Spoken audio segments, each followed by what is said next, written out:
Welcome to Voices Against Violence, a Harmony House podcast to educate, empower, and serve as a voice for survivors.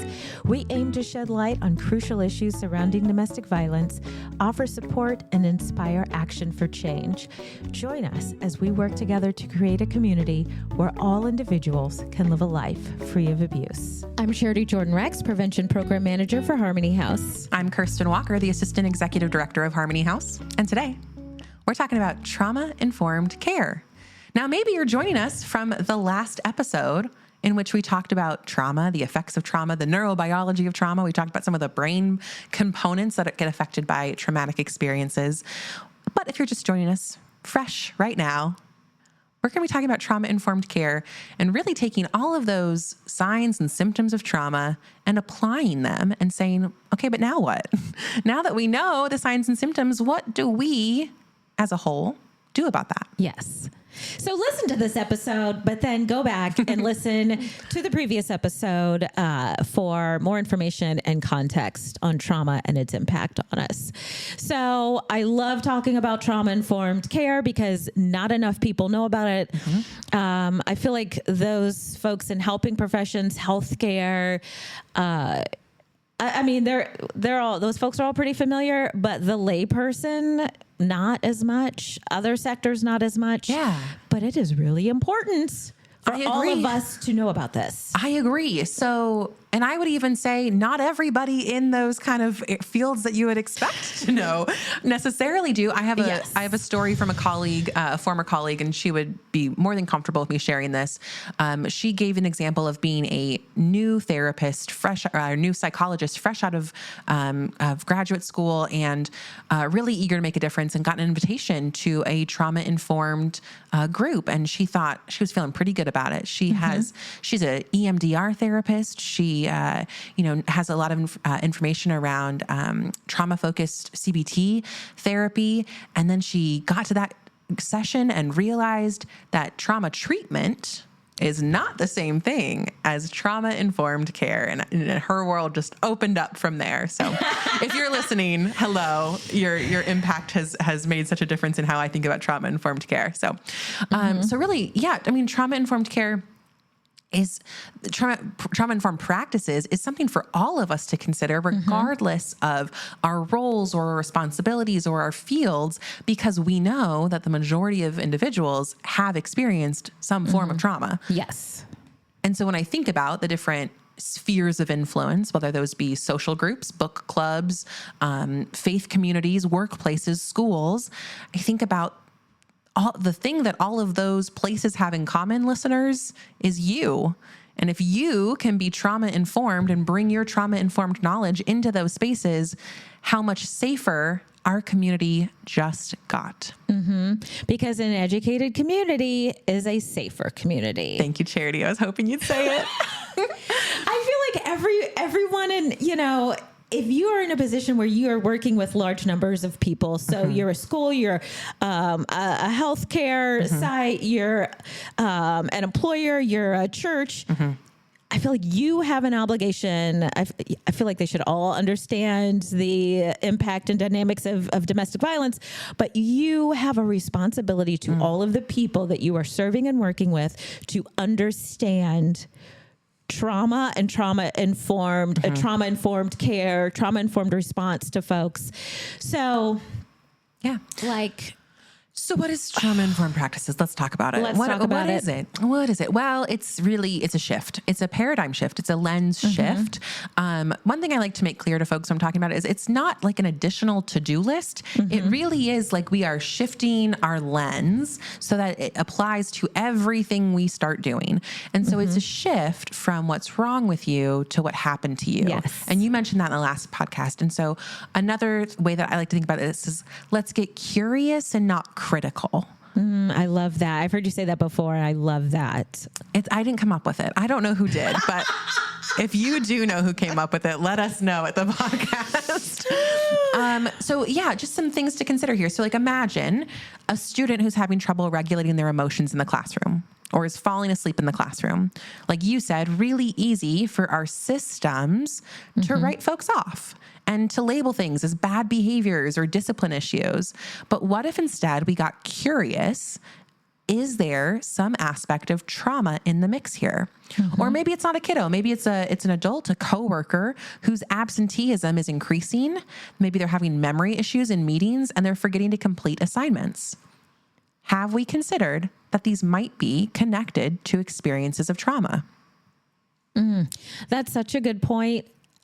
I feel like this is one of those things that once you become aware of it, you see it. You can't unsee it. You can't unsee it. Yeah.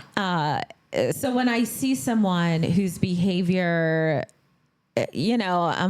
seems disproportionate to the situation or is problematic in some way, I'm automatically thinking almost all the time, like, okay, Yeah.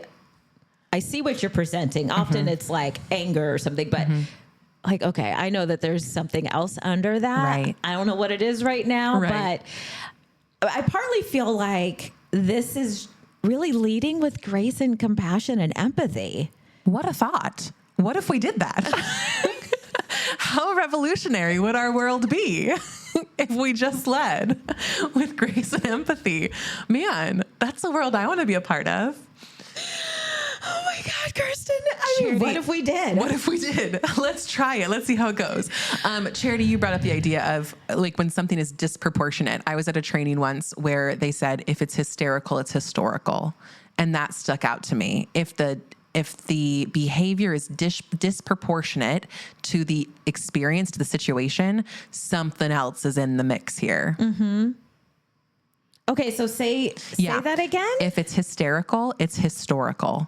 So there's some other experience at play here. Okay. If the outcome was disproportionate to what is happening in that space right then. Wow. I know, it stuck with me. I think, the previous episode, we talked about what trauma is, that's step one, being aware. Right. And so now we're moving into the next step. So how do we put this into practice? Yeah. And I feel like the first step, just as individuals, what you can do is when you encounter people and you have maybe a difficult interaction, thinking, okay, this is I'm seeing their trauma. Or just getting curious, making space. That maybe is the issue. Yeah. Or maybe that's what's presenting right now. Maybe it's not, but maybe it is, right? And just getting curious.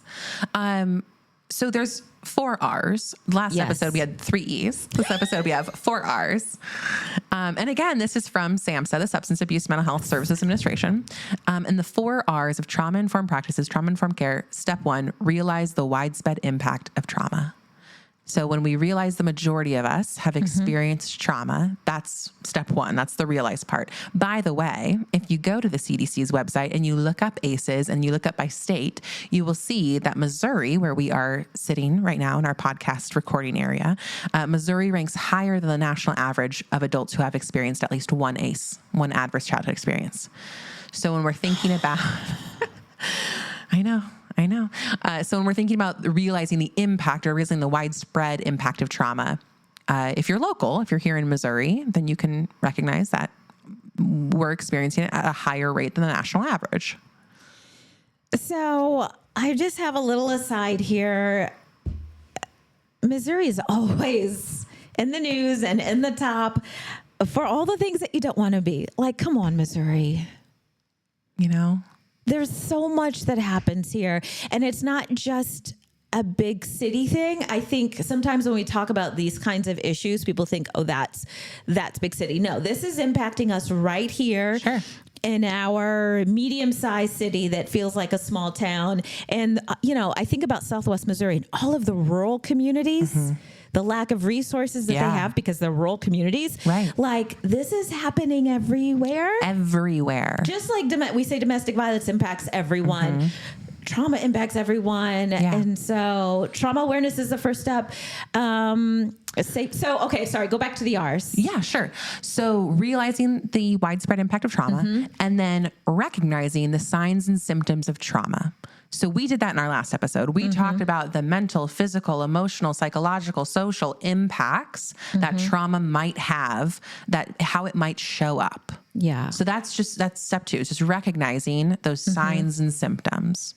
So I worked with youth for a really long time, and one of the things that I knew, and I would always try to educate and model for folks who maybe were not aware that, children when they are acting out, when they are making risky choices, especially like with teens, I feel like they don't have both the world experience or the frame of reference or the language to verbalize their feelings, to verbalize what's happening. Sure.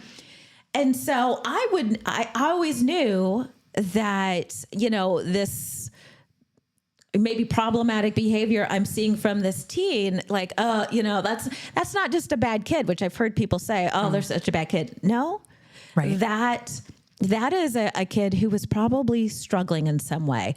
And a large part of that time I was at the library, and I would come to learn that, that kid doesn't have any adults at home. They're left on their own for much of the time, or they're experiencing this form of harm, or, Sure. I would come to learn those stories. So when we talk about leading with grace and compassion, it starts there with not writing people off and understanding, especially with our youth, that they don't have the language or the skills to tell us what's happening, the understanding of how to process. And so this is what they're doing. And kudos to you for getting curious and trying to investigate as to what's happening more. I think one thing to consider too is also young people, our prefrontal cortex doesn't develop until our mid-20s. And so when I hear adults going like, they're making risky choices, or they're not thinking about their consequences, I'm like, that's perfectly developmentally appropriate. Yes. Their brain is not there yet. Yeah. So maybe trauma's in the mix, or maybe they're just in adolescence. And that's just to be expected. But good for you for getting curious. So then that third R is really where I think the conversation starts to happen, which is respond. You respond by integrating knowledge about trauma into policies, procedures, and practices. So it's about putting that trauma-informed lens on to the things that we are doing. So I have also the 6 principles of trauma-informed practices that might be helpful as we really dive into that third R. I think that's probably where we're going to spend the most of our time today, is responding. How do we respond in a trauma-informed way? So the 6 principles, the first off being safety. You foster feelings of safety. And I would like our listeners to pause for a moment, even pause the podcast if you'd like. With this prompt, try to consider all of the different domains of safety, because oftentimes when we talk about safety, we are talking about physical safety, but there are so many other domains of safety that do not get enough attention. And what are some of those? Well, I'm so glad you asked. Maybe, did you pause your podcast? Did you come back with a list? Maybe it is psychological safety. Maybe it's relational safety, how we show up in relationship with one another. Maybe it's financial safety, right? So really putting some forethought into all of those different domains of safety, all of the environmental safety. Am I safe in my environment, right? All of those different areas where we can experience safe versus unsafe. Because by the way, if safety is a threat, that will drive behavior. So if we are looking to understand someone's behavior, we got to be addressing safety first. That hits when I hear you say that, especially like the psychological, emotional elements of safety. I think about the workplace, and for so many employees, the workplace is not a safe place. And I don't mean physically, but I mean emotionally. Yes. If they feel, if they're afraid of their boss because they don't know, like, are they going to get chewed out for something, or, are they being asked to take on too much? I worked at a place where and it was a retail environment, we would see tons of customers, super busy. So, I mean, just that environment is stressful, but then I would have managers just like yelling at folks. Yeah. And so of course you're not going to, anyway. Yeah. But like, that is so important, because if you aren't creating an environment where people feel safe emotionally and psychologically, you are never going to get their best work. Like, who hasn't had that boss either? But I always feel like, that old adage, you catch more flies with honey than you do with vinegar. I mean, that's just one example. Well, and it makes brain sense that we need safety, because when we don't have safety, it affects our amygdala, which we spoke about in our last podcast episode, but we're unable to think creatively or make sound decisions because we are only thinking about survival, about safety. And one thing to think about with safety is, am I safe to show up as my whole self? Especially if we hold identities that have been marginalized, right? Am I safe to show up as my whole self in this space? So I think of a training that I did some time ago, and we were talking about kind of workplace culture, and someone said, they were a woman. I work in a place, I'm like one of the only women, and they make a lot of like sexist jokes or whatever. And I was, they're like, but I've learned to not let it bother me. But I'm like, are you okay with that? Yeah. And they're like, well, I mean, you have to help create that culture where everyone is safe. Okay. Let's move on to one of the other keys, the other 6 principles. Yes. So trustworthiness or transparency. So this really happens through communication, consistency, doing what we say we're going to do, showing up when we say we're going to show up. If something doesn't happen, we're being transparent about why it didn't happen. So, I mean, and as we start going through these 6 principles, I would encourage you listeners to start thinking about, what does that look like for you? What does it look like for you in your family dynamics? What does it look like for you in your workplaces, your faith communities, your book clubs, whatever it might be? How are you showing up with trustworthiness and transparency as that second principle? Yeah. If you look at this from the parenthood angle. Ooh, trauma-informed parenting. Here we go. Trauma-informed parenting. Whew, okay. Next principle, peer support, which involves bringing in the voices of those with lived experience and emphasizing the role of relationship. Now, we could do a whole other podcast episode on restorative practices versus punitive approaches. So there's really been a shift lately towards restorative practices. What's different between restorative practices and punitive approaches? A punitive approach would say a rule has been broken, you have to be punished. A restorative approach would say relationship is harmed, how do we repair? So really bringing that relational piece to the forefront, especially for those with lived experience, as we're forming policy, as we're forming different procedures. I feel like these episodes are just helping me identify all of my hot button issues and soapboxes. So I think about folks that have been incarcerated and, the recidivism rate is so high, but our system is not set up to help them. It is very punitive. Like, we're going to punish you. You get out. You're on your own. We're not going to do anything to help you reacclimate to society. So of course they're going to more than likely make choices that end them back behind bars. Whereas if you were looking at them with a restorative approach, leading with empathy and compassion, and other countries do this, and they have very different. And it's happening in some spaces. It's happening there. There are places that are using restorative approaches, and I'd encourage you to go look at the research on restorative approaches. We spent some time in both episodes talking about schools and talking about young people, and if you really want to go down kind of like a research rabbit hole, looking at when discipline is disproportionately applied in schools. And I say discipline, I mean punishment, though, is disproportionately applied in schools, and what that does to what they call the school to prison pipeline. So we'd have to extend the whole. We need more time. Let's keep going through the 6 principles, and we'll see how we do. So the next one being collaboration. So collaboration means that everybody has a role to play in decision making. It emphasizes partnership. It minimizes power dynamics. It's really about getting multiple voices at the table to figure out what something looks like moving forward. Mm-hmm.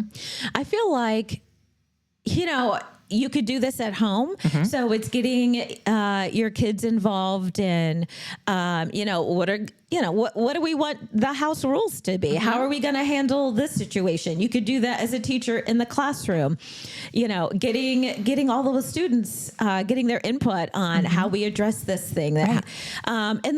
There isn't in the workplace. There isn't a single space in our community where you couldn't apply that. And here's the thing, it's going to take all those spaces in the community, because we know how widespread trauma is. It's going to take all of these spaces, incorporating safety and trustworthiness and collaboration. It's going to take all of us in order to build safer communities. The next key principle is empowerment, voice, and choice. So that is about honoring choice when possible, asking someone to identify their capacities and strengths, trusting them in those capacities and mm-hmm. strengths to lead in a way that is meaningful to them. Mm-hmm. I think one of the ways that plays out here at Harmony House, we are really good about helping our clients figure out what their options are and empowering them to make the choices that they feel are best for them. Mm-hmm. We're not telling them what, you have to do this. You here are your options. Right. And sometimes they make options that maybe their case manager knows isn't going to be the best one. And then they come, but that's one way that plays out, is allowing people to have choice, to have a say mm-hmm. in what happens. And identifying what success looks like for them. Yeah. Because it's going to look different person to person. So really honoring that choice and that self-directiveness in that. I think you're so right that our case managers and our advocates are so phenomenal at that. And then the last key principle, we touched on it briefly in the last one, is cultural humility and responsiveness. So using person-first language, encouraging people with lived experiences to lead discussions, asking open-ended questions about how experiences are interpreted by different groups based on different identities, whether those be racial, gender, sexual orientation, whatever they might be, right? Asking about those different experiences and ensuring, is this service, program, space, whatever it may be, is it accessible to everyone? Mm-hmm. That's also a part of trauma-informed approaches or trauma-informed practices. Mm-hmm. I heard of a shelter, and not going to say, and I don't think it was in this community, but that's neither here nor there. But they had a practice of not allowing folks to use the restrooms that aligned with their mm-hmm. gender. And so that felt like it wasn't a safe place for folks to shelter. Yeah. So touching on both safety and that responding to cultural humility. That cultural humility and the avoiding re-traumatizing people. Yes. So that's the final R. We've spent some time in that respond piece, that third R. Yeah. The fourth R is resist. So it's resisting re-traumatization, which is especially true when we're dealing with any kind of disciplinary action. So for example, the discipline should never resemble the trauma. So if someone's experienced neglect, isolation would not be an appropriate disciplinary action because mm-hmm. it would resemble the trauma too closely. Mm-hmm. I'm looking at a list here of some examples of how we re-traumatize. So systems and agencies that can look like maybe having a survivor continually having to retell mm-hmm. the story of what happened to them. I feel like here locally, our agencies and our hospitals and have gotten really good about this, and having a setup so that that victim can tell their story once, time, and all the other people who need to hear are like in a separate room where they can hear that conversation. Right. Being treated as a number. What a powerful way to put that. Being seen as a label. So someone's an addict or they're crazy. Like, nobody needs that. Having no choice in your service or treatment, not being seen or heard. I feel like this can happen sometimes. I think about the healthcare, and stories I've heard of people going in to talk to their doctor and not being listened to about what they're experiencing. Sure. Racial profiling, victim blaming, which we've talked about a lot, but we see with victims of domestic and sexual violence, one of the reasons that they often don't come forward, don't report, is because they're afraid, of course, of the blowback, for being shamed and blamed for something that they were not in control of. And Charity, the things that you're describing right now are really around services and programs, and that is absolutely, we need to have trauma-informed services and programs. I would always encourage us to take it one step further. And what does this look like staff to staff? Because sometimes I think helping professions, agencies, nonprofits, we are really good at offering trauma-informed care to our clients. Yes. I think sometimes we're missing, when I'm sending an email, am I doing it with safety, trustworthiness, choice, collaboration? Are those embedded in my meeting spaces? And if not, how can I shift that to be a more trauma-informed leader, a trauma-informed coworker? I think that sums it up pretty well when we talk about re-traumatization. I co-sign on that 100%. Agencies are so good about services to their clients, and businesses might be great about services to their customers. But often the problem in a workplace or within an agency is that they aren't treating their own people with the same care. Right. And if you are in a helping profession, you know that your staff are experiencing vicarious trauma. So the same stuff applies. It's still there in the mix. I want to add one more thing around trauma-informed care as in agencies, in workplaces, because just like who I am as a human, like this is just like, yeah, this is the right thing to do. Like this is how we should behave with, how we lead with grace and understanding and empathy, like we were talking about. But there's also a business case for trauma-informed care. And if you're curious about it, you can go online and read more. I think it was, let me pull it up here. The National Council has a research paper on this. But an agency who's using trauma-informed practices have lower rates of staff turnover, lower rates of folks using sick leave, improved client outcomes because their staff are in a place where they're not experiencing compassion fatigue or empathic distress. So really, while I can say all day long, like we should do this because it's the right way to do things, it also makes sense from a business bottom line standpoint. Absolutely. There's a business case for trauma-informed practices. Happy employees are productive employees. And so if you're treating your employees well and taking care of them, they are able to show up as their best selves, as their true, authentic selves, and support their clients, serve their customers to the best of their ability. Like you're going to save money. You are going to do so much better.